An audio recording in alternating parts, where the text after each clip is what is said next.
qu'est-ce que c'est que cette histoire de résilience encore? La résilience? Vous inquiétez pas, hein, faites-vous pas de faux espoirs. Ça doit encore être un truc fait par la métropole pour s'insérer dans un nouveau mouvement un peu hype. Ouais, sûrement. Rien de bien concret, quoi, comme d'habitude. Excusez-moi, je me permets d'intervenir, j'entends votre conversation du fond de la salle.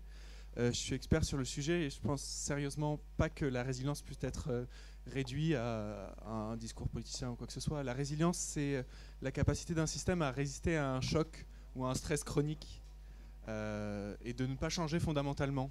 Donc c'est particulièrement intéressant. Par exemple, si vous avez des risques d'inondation, la résilience, c'est construire des digues.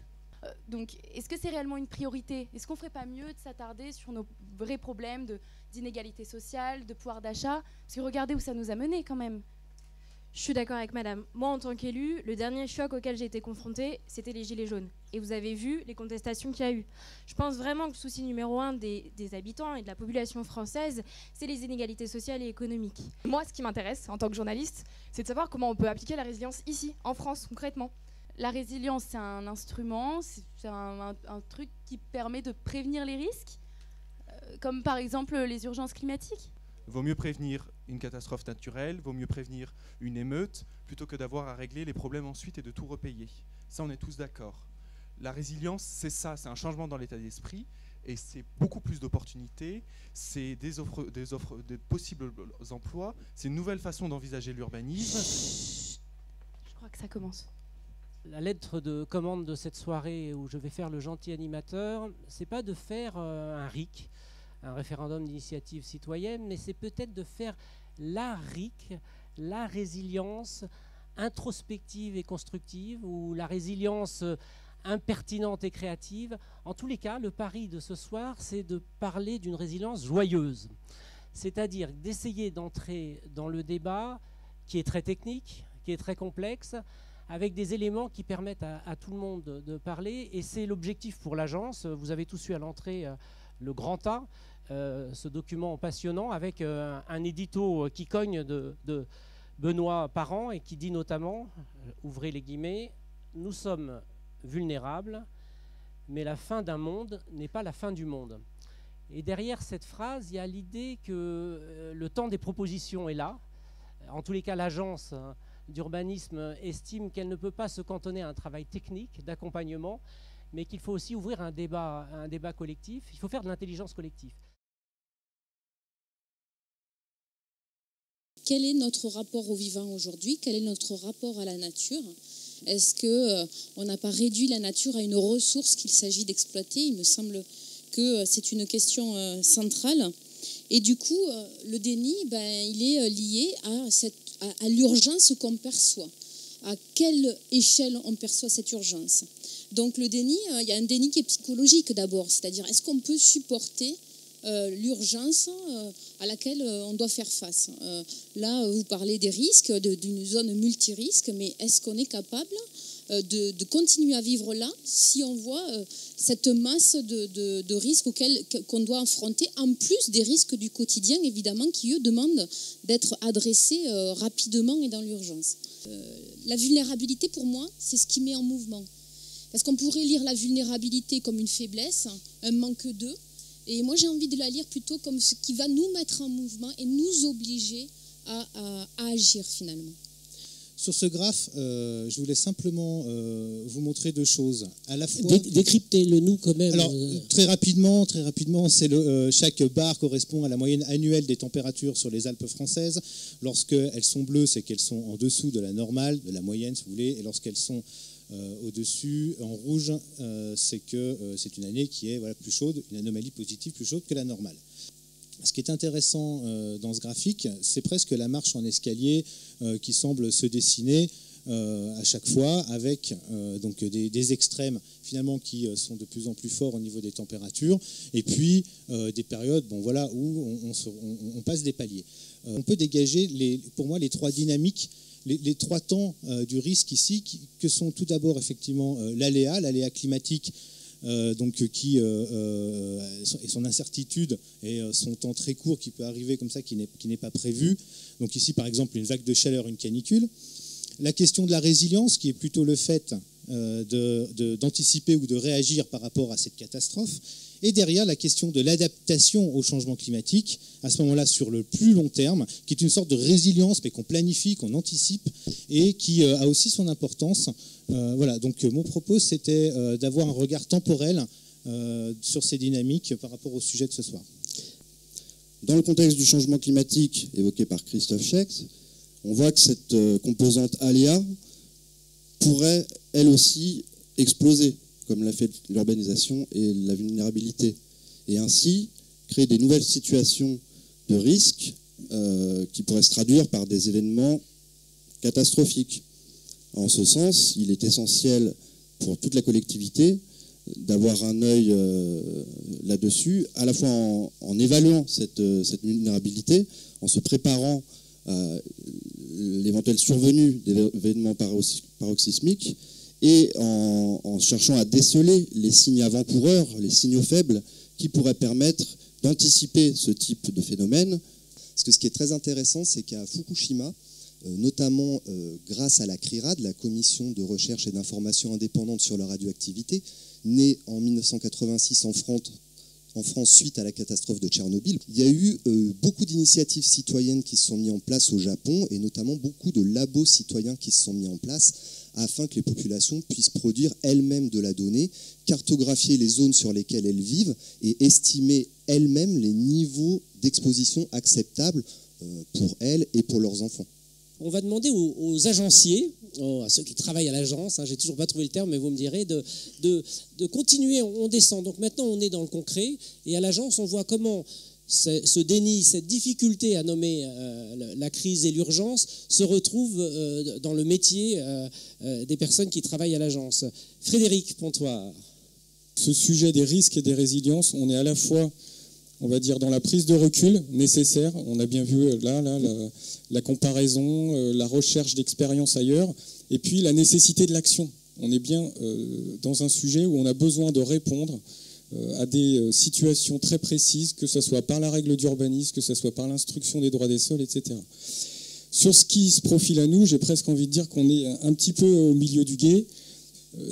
Pour faire une vilaine analogie, on est un peu entre deux voies. On a tous les ingrédients de la résilience, j'ai presque envie de dire, et la recette, par contre, reste à concocter. Pour faire le témoignage simple du point de vue des documents d'urbanisme, on a accumulé une dose de connaissances à une échelle intercommunale comme on ne l'avait jamais fait précédemment, quasiment à l'échelle du SCOT. C'est quand même quelque chose qui est précieux, alors qu'auparavant le prisme était uniquement communal. Donc il faut mesurer un petit peu le cheminement là-dessus. Pour autant, est-ce qu'on peut dire que nos territoires sont plus résilients? Est-ce qu'ils sont plus ouverts à la prise en compte des risques? Je ne me mouille pas pour l'instant. C'est une notion qu'on a essayé d'aller appréhender en s'appuyant sur des ateliers d'étudiants avec le Master 2 IDT au carré, ingénierie du développement des territoires en transition. Ils ont réussi à contacter une 51 habitants des communes de Sassenage, Fontaine et puis sur la presqu'île de Grenoble, in situ. Le profil le plus courant, c'est effectivement ce que les étudiants ont appelé avec beaucoup d'humour l'ancien, c'est-à-dire quelqu'un qui est depuis longtemps sur le territoire et il a une confiance absolue dans les digues, il ne se sent pas vulnérable, il ne voit pas pourquoi il changerait son comportement. Mais il n'est pas dans le déni, il a une bonne connaissance du risque, il est capable, même si on lui fait dessiner sur un bout de carte le risque d'inondation sur son territoire, derrière les digues, écoutez, j'étais surpris, ça ressemblait presque aux cartes du PPRI DRAC actuellement. Donc voilà, ils ont une connaissance quand même intuitive assez forte. Il y a une variante de ce profil qu'on a appelé le fataliste. Donc lui, il se sent peu vulnérable, il a confiance dans les digues, mais quelque part, il sait que l'événement peut survenir. On a aussi trouvé beaucoup de gens, peut-être la moitié des personnalités interviewées, qui étaient plutôt arrivées récemment. Donc récemment, c'est depuis 10 ans, qui avaient été informés sur les risques par les agences d'urbanisme, par les agences aussi immobilières au moment de l'acquisition, et qui étaient complètement prêts à accepter cette notion, à se remettre en cause, à adapter leur comportement, voire à adapter leur logement, si des aides publiques étaient là, bien entendu, pour mettre tout ça en musique. Partout ailleurs, vulnérable environnementalement, ça veut dire aussi vulnérable socialement, parce que dans beaucoup de cas, ce sont les populations les plus démunies, les plus vulnérables socialement, qui se retrouvent dans des espaces que personne d'autre ne veut. Et finalement, de quoi on parle de culture du risque? Moi, c'est une notion qui m'agace un peu, parce que finalement, risque, c'est quelque chose d'intangible qui existe comme ça de manière assez floue pour les gens, sauf quand l'événement survient. Et c'est là que, lorsqu'il y a un événement, on va éventuellement changer son comportement. Donc moi, je préfère parler de culture de l'eau ou de culture de l'environnement, parce que c'est sur ça, à mon avis, qu'il faut travailler. C'est trouver des transversalités dans les actions qu'on va faire de façon à avoir un maximum de co-bénéfices. Ensuite, c'est aussi la question de l'acceptabilité aux populations, de la marge sociale qu'on a sur l'acceptabilité du risque. Et par rapport à ça, la résilience, à mon sens, permet de poser le problème de façon globale. Voilà, je me dis, la résilience aujourd'hui, c'est pas un outil. Pour moi, c'est une vision du monde. C'est le reflet d'une vision du monde. C'est est-ce qu'on est dans l'alimentation d'un espoir ou le renforcement d'un désespoir. C'est le reflet de valeurs. Et voilà, pour rebondir sur vos propos, c'est est-ce qu'on est dans une ingénierie sectorielle ou on est dans la construction d'une trajectoire collective partagée et très courageuse. Voilà, c'est un peu l'état de mes questionnements aujourd'hui sur mon plan Rhône. Merci beaucoup Clara pour cet appel au courage. Serge Gros, on va passer du côté des compagnons. Alors c'est un super compagnon. L'analyse systémique, elle montre qu'on a de plus en plus aggravé finalement les phénomènes naturels qui ont été la base de notre ADN collectif. Aujourd'hui, il faut qu'on fasse avec et il faut qu'on se mette en projet, c'est-à-dire qu'on se mette dans les vrais scénarios, qu'on se mette en prospective. Il y a urgence de se mettre en prospective. On a besoin d'alimenter le quotidien pour que chacun d'entre nous prenions dorénavant notre part à cette mise en perspective. Merci beaucoup Serge. On va prendre le deuxième compagnon, Serge Gominet. Depuis 20 ans, on voit quand même qu'il y a des élus prennent ça quand même de plus en plus à bras-le-corps. Ils mettent en place leur PCS, ils font des exercices. Nous, à l'IRMA, on fait beaucoup d'exercices avec des communes qui sont motivées.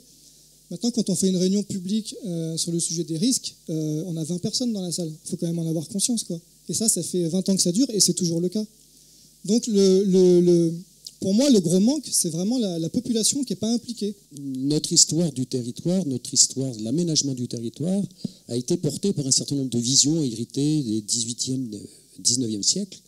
Et nous pensons les objets naturels très grandement avec cette histoire-là. J'évoquais les ingénieurs, mais c'est grandement à travers ces yeux-là qu'on a construit notre imaginaire et nos rapports au monde qui nous entoure. Aujourd'hui, il ne s'agit pas de remettre en cause ce regard-là, il s'agit de l'enrichir par d'autres regards, donc par cette transversalité. Et donc il y a un autre récit, une autre histoire à écrire de nos rapports entre l'homme, son environnement, entre les objets qu'il a produits.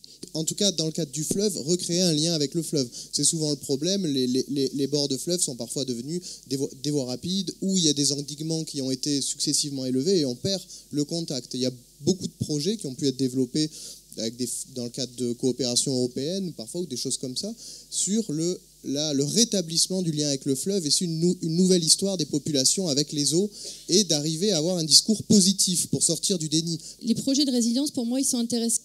Ils génèrent de la richesse immatérielle. C'est pas juste on a un coup, un délai et on met en place un projet, c'est que atteindre la cible va permettre de générer autre chose d'immatériel qui n'a pas besoin d'être mesuré pour être louable. C'est juste incommensurable. Mais à un moment, faut pas se voiler la face non plus, quoi. Aujourd'hui, on a un cadre qui est très raide et qui pose la question aussi de la responsabilité, parce qu'il est pas raide pour rien, quoi. Il est pas raide pour embêter le monde, quoi. Il est raide parce que derrière, qui est fautif quand il y a des morts Aujourd'hui, j'ai l'impression finalement cette résilience, on la voit comme il y a une catastrophe qui va arriver, et puis on espère tous qu'après la catastrophe, tout va redevenir normal comme avant, business as usual, comme si voilà. Et je crois que la question qu'il faut se poser, c'est est-ce qu'il faut ouvrir le parapluie face à la pluie qui tombe, ou est-ce qu'il faut empêcher la pluie de tomber d'une certaine manière en réinventant nos modes de vie et nos modes de production et puis là, puisqu'on parle d'urbanisme, la manière même d'urbaniser nos territoires. Au mois de janvier, je pense que c'était 2017, on est prévenu qu'on risque d'avoir un blackout électrique, consommation, ça a été dit, les centrales nucléaires ne marchent pas, et encore moins quand il faudrait, donc risque de shutdown électrique. On s'est battu, un peu tous contre tous, seuls contre tous, pour afficher sur les immeubles où l'électricité risquait d'être coupée s'il y avait shutdown, pour dire, vous là, vous êtes dans les X milliers de personnes dont on va couper l'électricité. Et donc, si dans votre immeuble, vous savez qu'il y a la petite dame du 4e qui est toute seule et qui risque d'avoir peur du noir, celui qui est en ce moment sous oxygène, la personne qui a la jambe cassée, etc., en fait, prenez soin de vous. Voilà. Et puis nous, on vous offre une solution qui est une solution de résilience, à savoir qu'on ouvrait des lieux publics en disant, là, vous aurez de la lumière, de la chaleur, de quoi manger, un peu de musique, et en fait, voilà. Et en fait, à la fin, donc on s'est battu parce qu'on a dit, non, vous allez avoir des milliers de coups de fil, etc. Et nous, on a dit, non, en fait, on va améliorer notre résilience parce qu'on va augmenter notre qualité d'information. Très rapidement, dans le travail des étudiants, le risque des inondations, il a été pris un peu comme un invariant, notamment en termes de diagnostic, avec lequel le projet doit composer, un invariant en même titre que d'autres dimensions liées à l'environnement, au patrimoine, au paysage.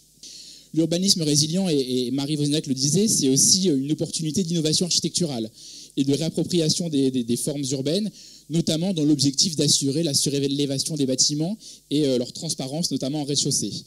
Pour finir, la résilience, elle implique de repenser au global la question de l'eau dans nos projets, et les étudiants ont réussi à démontrer qu'il était notamment stratégique d'intégrer au mieux les aménagements hydrauliques dans les cœurs de quartier et d'arriver à impulser des dynamiques d'aménagement d'espaces verts, d'espaces urbains, vecteurs d'urbanité, en offrant du coup des espaces publics de qualité.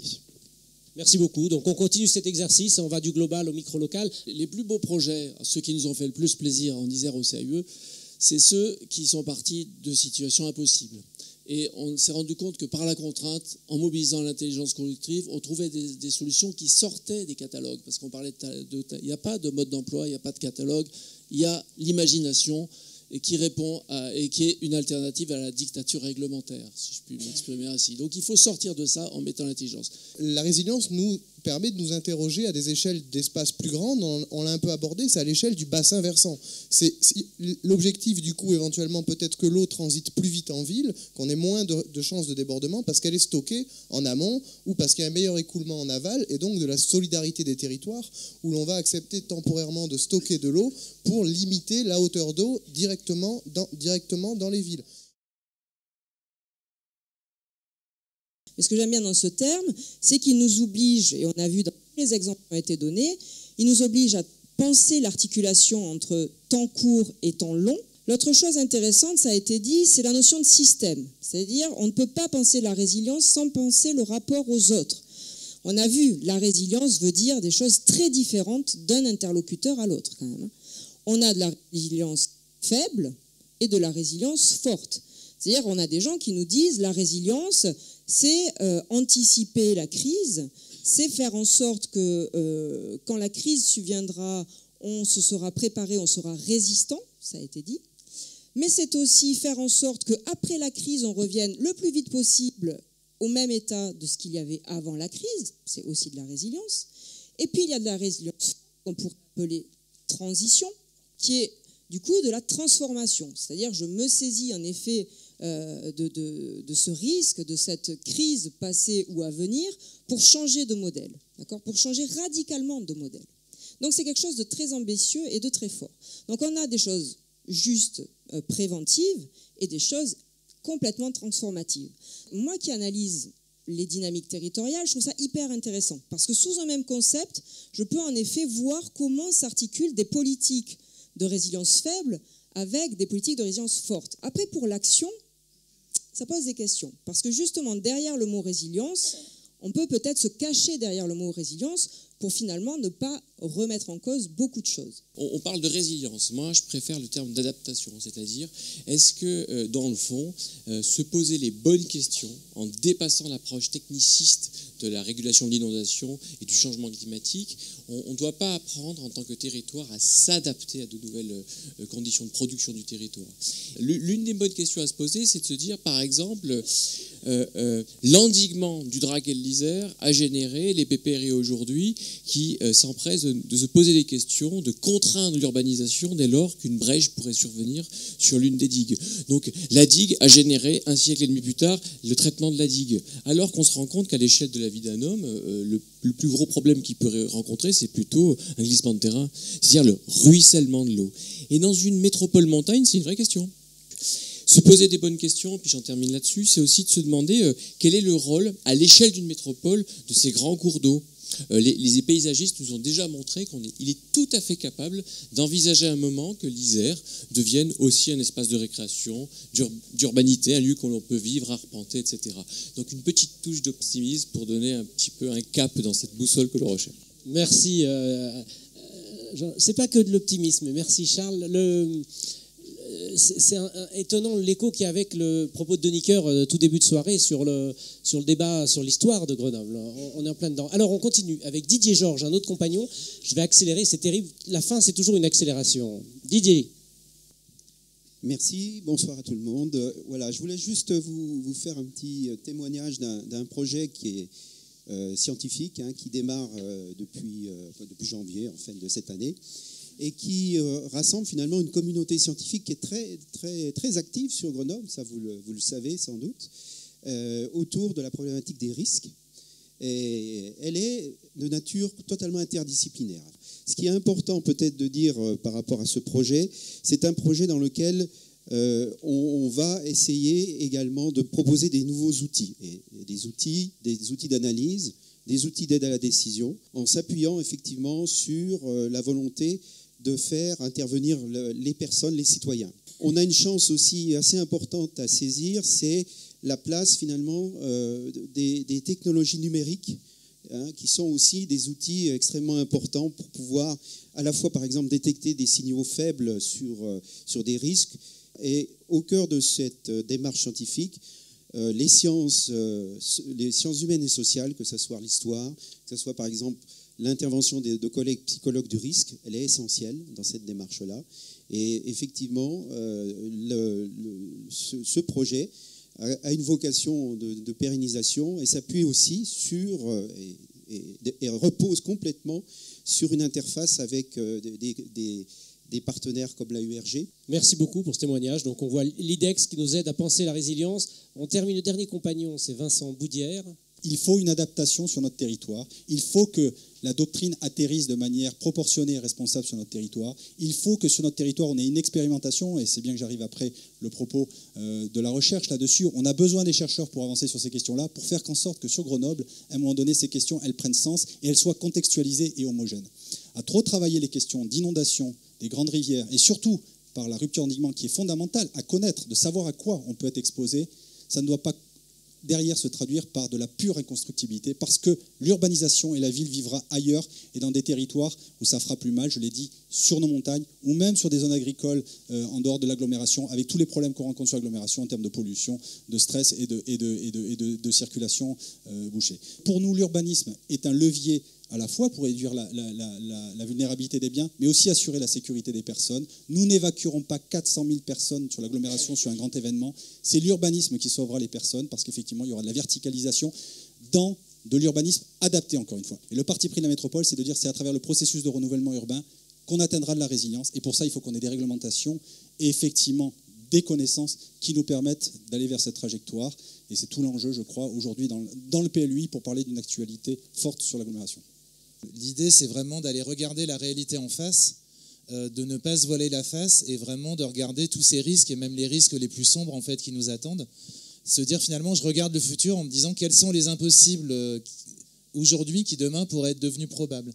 Et du coup, comment je peux m'y préparer en fait à tout ça. Et du coup, en analysant les facteurs de vulnérabilité actuels et futurs du territoire. Et du coup aussi de regarder dans cette démarche prospective en fait renouvelée les points d'appui dont je dispose, dont le territoire dispose en fait pour se préparer aux risques de maintenant, mais aussi aux impossibles de maintenant qui demain pourraient devenir possibles. On a, comme dans toutes les autres villes, des équipements à construire, des routes à refaire, des cours d'école à réaménager, etc. Et que mettre les lunettes de la résilience, de mon point de vue après 2 ans, c'est juste se dire attendez, avant, par exemple, de retirer de l'asphalte pour remettre de l'asphalte ou d'agir comme on a l'habitude d'agir, regardons ensemble, et je reviens aux co-bénéfices, aux multiples bénéfices, regardons ensemble quels sont et quel est l'ensemble des objectifs qu'on peut se fixer et des solutions et des innovations qu'on peut apporter, encore une fois, avec un projet, un processus, un budget, un calendrier. Cette notion des co-bénéfices, cette logique intégrée, elle est fondamentale. On n'invente pas la poudre, on n'a pas d'expertise, on est des généralistes. Ce qu'on fait, c'est qu'on orchestre un petit peu les silos à la verticale, qui existent déjà, l'environnement, les affaires scolaires, la voirie, etc., mais aussi qui se sont recréés à l'horizontale, sur l'adaptation au changement climatique, la biodiversité, l'alimentation durable. On en a produit 40 à la Ville de Paris, des stratégies. Voilà, essayons d'atterrir et de faire atterrir toute cette expertise-là dans des projets concrets qui améliorent la vie des habitants aujourd'hui, tout en se préparant aux défis de demain. Et donc, je pense qu'on a besoin d'une pédagogie nouvelle qui nous permette à tous de devenir des petites graines de résilience et qui n'attendent que les cadres tombent pour pouvoir enfin danser sous la pluie.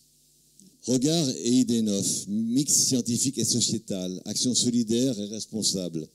C'est bien de cela dont nous avons besoin sur cette terre d'innovation et de résilience qui est la nôtre.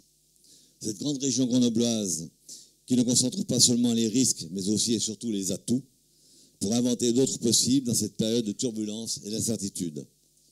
De ce point de vue, je me réjouis de voir la jeunesse largement représentée ce soir